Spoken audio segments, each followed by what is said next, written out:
বিসমিল্লাহির রহমানির রহিম। আসসালামু আলাইকুম। Welcome to my Fatema's mom blog Bangladesh. আমার এই ব্লগটি যদি ভালো লেগে থাকে লাইক, শেয়ার এবং সাবস্ক্রাইব করবে। পাশে থাকা বেল আইকনটি বাজিয়ে যাবে যেন আমার ব্লগটি সবার আগে তোমাদের কাছে চলে আসে। আর আজ আমি দেখাবো নুডলস রান্না করা আর কোরিয়ান সস, জাল সসটি, সেটাই আজ শেয়ার করার চেষ্টা করব।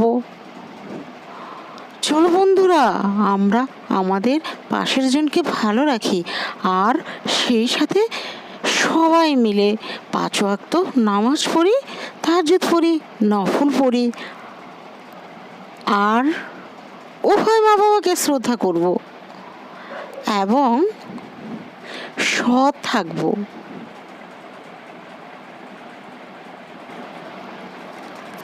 এই তো এখানে বিকালে চিকেন ফ্রাই এবং কোক খেয়েছি, সেটা একটু শেয়ার করলাম। আমি বিকাল থেকেই ভিডিওটি শেয়ার করলাম, ব্লগটি। রাতে আর ভাত খাইনি, চিকেন ফ্রাই আর কোক খাওয়ার পরে আর ভাত খাওয়া হয়নি। রাত্রে নুডলস খাবো, তার জন্য নুডলস রান্না করেছি। এখানে আমি কোরিয়ান জাল সসটি তৈরি করে নিয়েছি।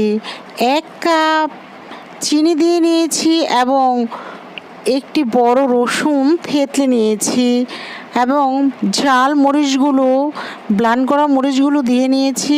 এখন দিয়ে নিয়েছি সিরকা। এখানে পানি দেওয়া যাবে না একদমই। এই জাল সসটি অসাধারণ এবং মজাদার কোরিয়ান সস। আমি এটি প্রথম কিনে এনেছিলাম ইউনিমার্ট থেকে, গুলশান 2 ইউনিমার্ট থেকে। আমি তো একটি খাবার মুখে দিলে স্বাদটা গ্রহণ করতে পারলে সেটা দ্বিতীয়বার আমি রান্না করতে পারি, সেটাই তোমাদের সাথে শেয়ার করলাম। এবং দিয়ে দিলাম লবণ। এখানে আর কোনো কিছু দেওয়ারই প্রয়োজন নেই। এখন এটা ভালো করে রান্না করে নিতে হবে। আঠালো ভাব হয়ে এলে এটা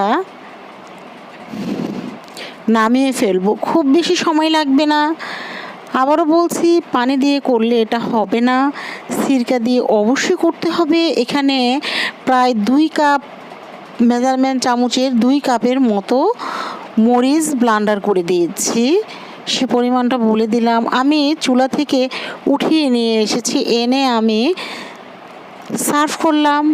একটি মগের মধ্যে ঢেলে দিয়েছি, শুধু এতটুকুই, আর কিছুই নয়। চুলা থেকে উঠিয়ে আঠালো হওয়ার পর সার্ভ করে ফেললাম। এখন আমি রান্না করছি নুডলস। আমার একটু আগের সসটা রাতের ডিনার। এই তো গরম পানির মধ্যে নুডলসগুলো ছেড়ে দিয়েছি 2 পিস, এবং নুডলসের সাথে মশলা 2 পিস দিয়ে সেই সাথে আমারই করা কোরিয়ান সসটি 2 টেবিল চামচের মতো হবে দিয়ে নিয়েছি। আর এটার মধ্যে ডিম দিলে ভালো লাগে না, ডিমটা পোচ করে নিলে নুডলসটা খেতে খুবই ভালো হয়। এবং তোমরা এই নুডলসটি এবং কোরিয়ান সসটি একবার রান্না করে খেয়ে দেখো, হয়তো ভালো লাগতে পারে। আমার কাছে ভালো লেগেছে, তাই তোমাদের কাছে শেয়ার করলাম। রান্না করলে তো অবশ্যই আমার পেজে শেয়ার করবে, ফাতেমাস কুকিং স্কুল। আর আমরা সবাই সবার পরিবারের জন্য দোয়া করব। সবাই ভালো থাকবে।